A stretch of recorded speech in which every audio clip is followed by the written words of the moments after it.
Good morning, all. I assume that in this week before Christmas, you're all as busy as the proverbial one-armed wallpaperer, and I'll try to be as concise as I can. Just by way of interest, I've just returned from 2 weeks up in New South Wales with the Bushfire CRC and collaborating with the New South Wales Rural Fire Service. In teams, we've been interviewing residents in some of the locations worst affected by the October bushfires. It's a very humbling experience to listen to residents tell you what it was like for them on the ground when a serious fire impacts. Anyway, what I want to do is to summarise the findings from what now amounts to a sequence of studies of community bushfire safety and preparedness, all done through the Bushfire Cooperative Research Centre. These are the main sources, and all are available from the Bushfire CRC publications website. Now, what I'll do is I'll set out a small selection of what I think are important issues that we can probably conclude at this point in time, in reasonably general terms, about householder judgments and decisions in relation to threats to their safety posed by bushfires.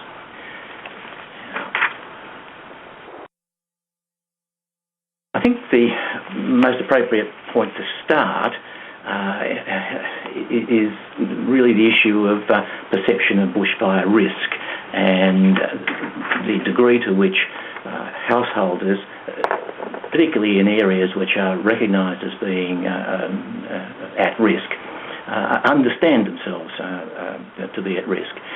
And the kind of general things we find, and this is neither brain science nor rocket surgery, as it were, is that the highest levels of bushfire risk perception, not surprisingly perhaps, are evidenced by residents on farming and related rural properties, and it seems fairly clear that that fact is linked pretty strongly to the economic value of their property as an income generator. Then, again, just in general terms, folk living in and around rural towns and villages mostly have a reasonably realistic appreciation of the fact of a possible bushfire threat. And the lowest levels of perception of bushfire risk, not surprisingly perhaps, are found in households, families living in suburban type streets on bushland fringes of towns and capital cities. I've tended to use a phrase often that folk who live on these urban bushland fringes experience almost a medical condition. We could call it bush blindness. That is, when they look around, they see their neighbours' houses, but they simply don't see the adjoining bushland, as it were. At least they certainly don't see it in relation to constituting some kind of risk. One of the fairly significant findings that has emerged, it was very clear in relation to our studies of properties affected in New South Wales by the January bushfires. We're in 3 main locations there. It seems quite clear that for many, their level of perceived bushfire risk is pretty closely related to the recency of any previous significant fire threats. My hunch is that this kind of risk memory lasts for maybe about 10 years for a scary fire. That's in the rural areas. Maybe for urban bushland residents, this kind of risk memory maybe lasts about 5 years. And for disaster level fires, the risk memory lasts for decades, but only for those who continue to live in the worst hit areas, and that's particularly the case where there were fatalities. Now, again, if we just continue with this idea of risk and risk perception, I want to suggest that there are perhaps two relevant world views. So here is my attempt to capture how we who work in our various capacities in the bushfire industry see the world. But the average householder probably sees the world rather like this. There are a whole host of competing priorities, claims, issues, threats and so on, and somewhere sort of down the bottoms generally is this notion of bushfire threat. Now, continuing then with the notion of risk perception,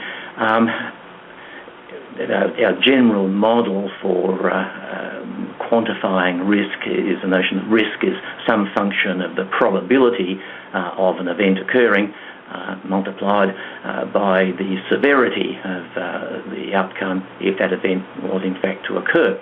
Now, if we think in those sorts of times, in those sorts of terms rather, of risk being probability of occurrence by severity if it was to occur, then we're on a hiding to nothing, frankly. There's a hell of a lot of bushfires occurring in Australia annually, but Australia is a big place, and most fires don't impact settled areas. So if we just step back and think very sort of cold-bloodedly and dispassionately, the probability of any given household or street, even in a recognised bushfire-prone area, being seriously threatened during the, say, 15 to 20-year life of a household is just vanishingly small. I've just come back from, as I indicated, post-bushfire field interviews with residents in New South Wales, most recently in the Blue Mountains, where there were 200 plus homes destroyed. And just in talking with particularly long-term residents, the last scary fire to occur in the area was in 2001. The last serious fire, which threatened property significantly, was in 1994, and the last disaster-level fire, where there were significant house losses and fatalities, this was in the Blackheath area, that occurred in 1957. So if you think in those kinds of terms, the typical resident is simply not going to have had a prior experience. Information about previous fires will be kind of vicarious. It will have, it might or might not come up in conversations with older residents. And I think that this is one of the major problems that bedevils our attempts to get people to pay attention to our messages and to personalise the idea of bushfire risk, that it might actually happen to them. Let me see where I'm up to in my slides. I suggest related to that is just a pretty consistent finding that on days of predicted extreme fire danger with messages of leave early, we found pretty consistently that maybe 2% of residents in an at-risk community will leave on the sole basis of a fire danger weather prediction. And this 2% is pretty well made up of those who are elderly, like me, and those with young children who have a ready alternative place to stay. That is, these folk leave because they do perceive themselves to have a particular vulnerability, and leaving is easy.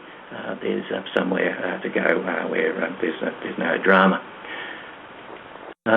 Now, I've often said in sort of radio interviews and grabs and so on that a typical understanding of bushfire risk is that bushfires happen somewhere else and to someone else. And why do people think this? Well, because, as I've tried to argue, it's mostly true.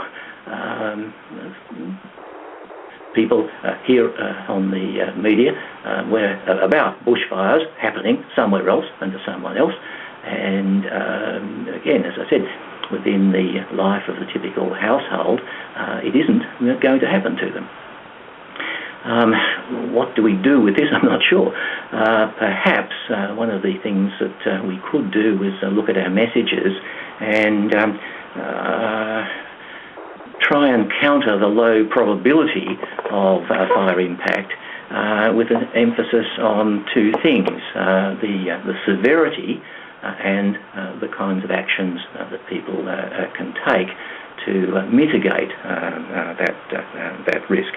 Again, a couple of settings. I've likened the situation by analogy to just straightforward house and content insurance that most of us have just as a matter of routine. Very few houses burn down because of electrical faults or cooking accidents, or because a tree falls on the home, or a B-double brakes fail and drives through the house. But these things do happen, and for the unfortunate householder to whom it does happen, having comprehensive house and contents insurance is a godsend. So perhaps one of the ways we could try and communicate to householders is by analogy that yes, bushfires don't strike any given household very often, but if a fire was to in fact strike, then being prepared and having a plan would be a potential lifesaver, something along those lines.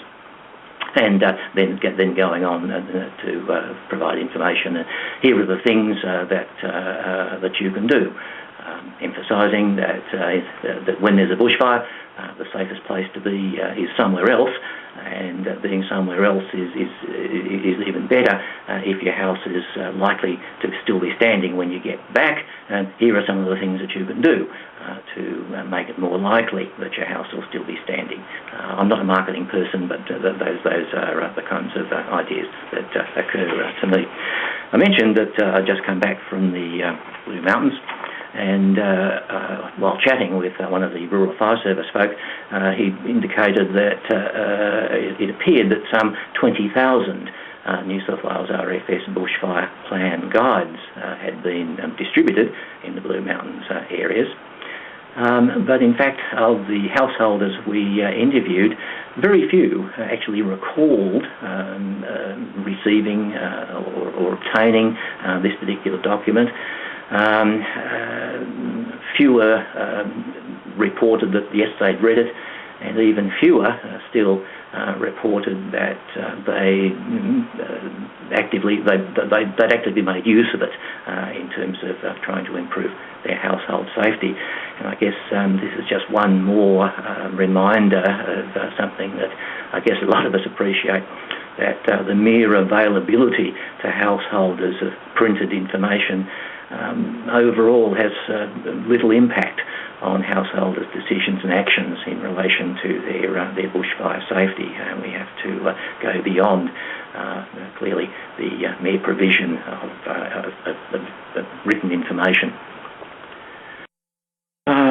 In terms of why people do what they do when they're threatened by a bushfire, it seems fairly clear, again, this is no surprise, that the major driver of what a householder actually does when threatened by a bushfire is their prior intentions that they've formed, may or may not have discussed, and it may or may not be, these intentions may or may not have been elevated to the status of a plan.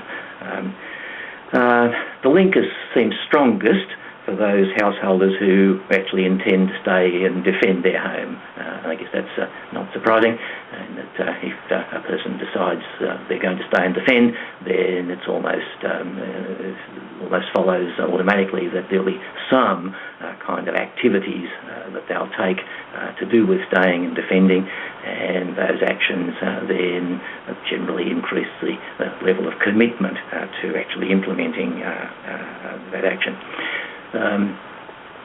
I was interested, while I was getting ready for this presentation, to go and check the latest version of the AFAC Community Bushfire position statement. And I was very pleased to see that there's been a change in the current edition to the earlier one in 2010. The earlier edition in 2010, I think, had a piece in it going along these lines, that there are two ways to survive a bushfire. One is by defending a suitably prepared property, and the other is by leaving. Leaving is always the safest alternative. What concerned me about that earlier formulation was that it was very clear from our research that, with some exceptions, which I'll get to, householders who intend or plan to stay and defend their property do not understand this action as involving bushfire survival. Au contraire, they recognise that staying and defending does entail a degree of risk, and they're prepared to take that risk because they want to protect valued assets. This valuing can be economic. I mentioned farm properties, but it can also be emotional, attachment to pets and livestock which can't be evacuated, environments, memorabilia. So staying and defending essentially is an asset protection activity. It's not understood by the vast majority of folk who stay and defend as a bushfire survival activity. Now, the exception to that is maybe 10% of folk that we've interviewed who say that if a bushfire is seriously threatened, then it would be too hazardous for them to attempt to leave because of vegetation and one road in, one road out, those kinds of things. So for that relatively small minority, then yes, they do see staying and defending as bushfire survival. But as I've said, they are very much a minority, at least of the folk we've interviewed and surveyed. Now, for the others, the main driver is a negative. They don't intend to stay and defend. That's the starting point. Now, for the majority of these folk, it seems probably that's all there is to it.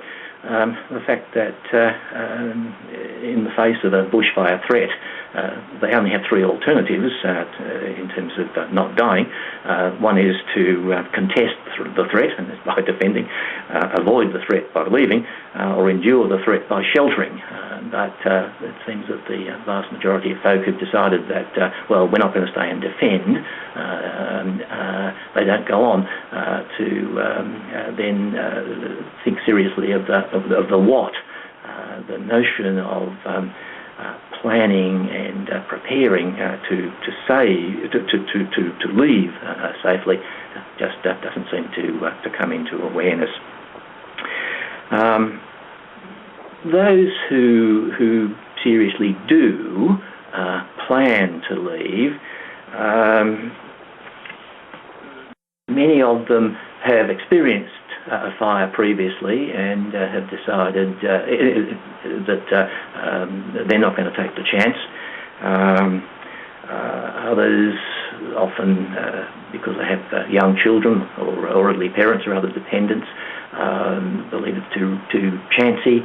Others believe the house is too vulnerable, and others doubt their ability. This is particularly the case for folk who are getting on in years. And in fact, I've interviewed a number of people who actually described a previous fire and that they defended successfully, but then go on to say, but we're 10, 15, 20 years older now, and we don't think that we could manage that again. Now, a significant number of people in at-risk areas, and I suggest it's probably between 25, a quarter and a third, the extent that they have thought about it and discussed it perhaps, intend to wait and see. Wait and see whether the threat is actually going to impact them, wait and see whether it's a severe threat, wait and see how things are panning out before they take a final action to either leave or, in the event that they believe the threat is not high, to stay and possibly defend against the odd ember or something like that. The motivation for these seems to be threefold. First, compared with other householders in the area, they believe that their risk of bushfire attack is not high. And further, they believe that waiting for them will not involve any additional risk if a fire was actually to threaten. And finally, they're trapped between two equally unattractive alternatives. They would prefer not to leave. At least it's inconvenient. Many of them have reported that they would be worried about being involved in an accident on roads, collisions with firefighting vehicles. And others say that they would just hate to leave and find that their house had burned down, and that if they stayed, then they would have been able to put out quite a small fire and save the house.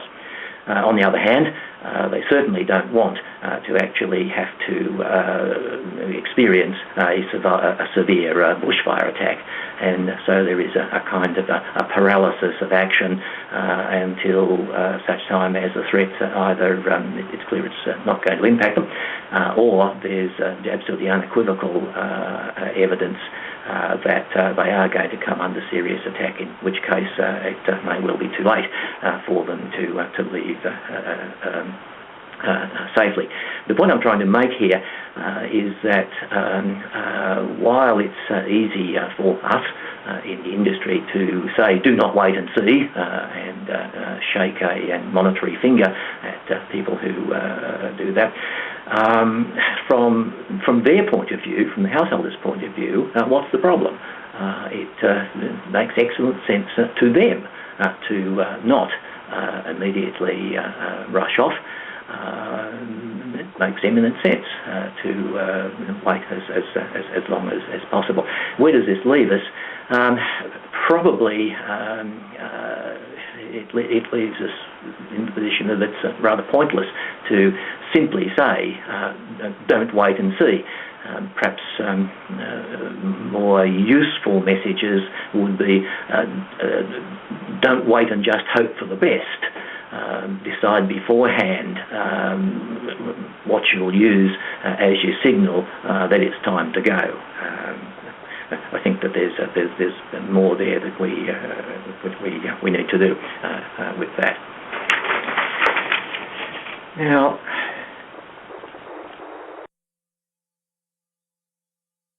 these are the things that emerge from talking to residents who've had narrow escapes. They've either defended successfully, or it was a near-run thing, or they've lost the house and then had to switch from defence into last resort survival, or they've left and they left it a bit later than they should. For those who the defending, the main issue that gets reported is that the fire was simply much more intense than they expected. Probably somewhat more than half of people that I've interviewed who defended their house against a significant threat, they've had to contend with something going wrong. Equipment failure, Black Saturday type conditions, things like petrol vaporising in the carby of the pump and the pump motor, and it just stopping. A person that I interviewed last week, doing fine by himself in a reasonably well-prepared house, until a large sort of pile of limbs, tree bits and so on, which had been left in an easement by a power company, suddenly caught and flared up. The flame burned the insulation on the lead of the spark plug. Pump stopped. The same flare, heat flare, then cracked the window, and it was suddenly open to ember attack. And he just simply had to stand by and watch his house sort of burn outward from the inside. It was quite interesting to see the pattern of fire with this particular structure.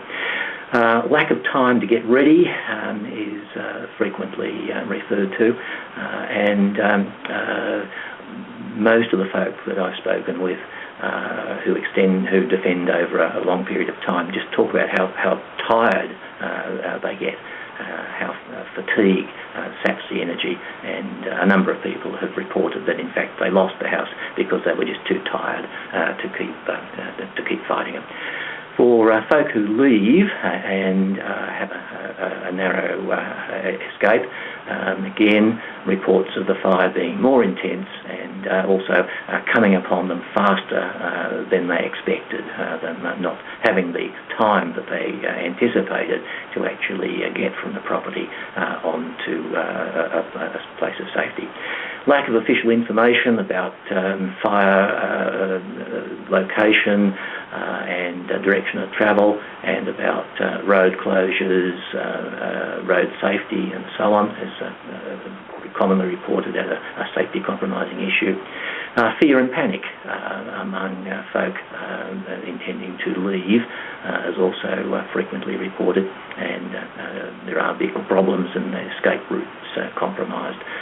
So leaving late is a chancy business, and these are the things that make it chancy. Now, in terms of people's accounts of their experience of fire threat, and this also comes from recent literature, particularly interestingly from the military psychology literature that comes from the US Army out of experiences in the Gulf War, Iraq and Afghanistan. Under the stress of imminent threat to life, we can identify four possible responses. Three of them are not life-promoting. Some folk freeze. They take no action. They simply surrender to events. Others flee, and they're blind, as it were, to potential hazards as they flee. And others fuss and fidget, and certainly in the interviews that we've done recently, people report this. They dither. They engage in activities which are pointless from the point of view of survival, but perhaps they're a substitute for actually committing to the action primarily of leaving. And then the final one is one of fight. And these are the folk who actually focus on threats. They fight down feelings of anxiety. They focus on the threat, and they concentrate on how they can counter them. Now, this pretty well covers the major things that I wanted to bring to your attention coming out of our recent interviews with residents who've been threatened by fires, and also our survey of residents who, while they hadn't been threatened by fire, were living in bushfire-prone areas.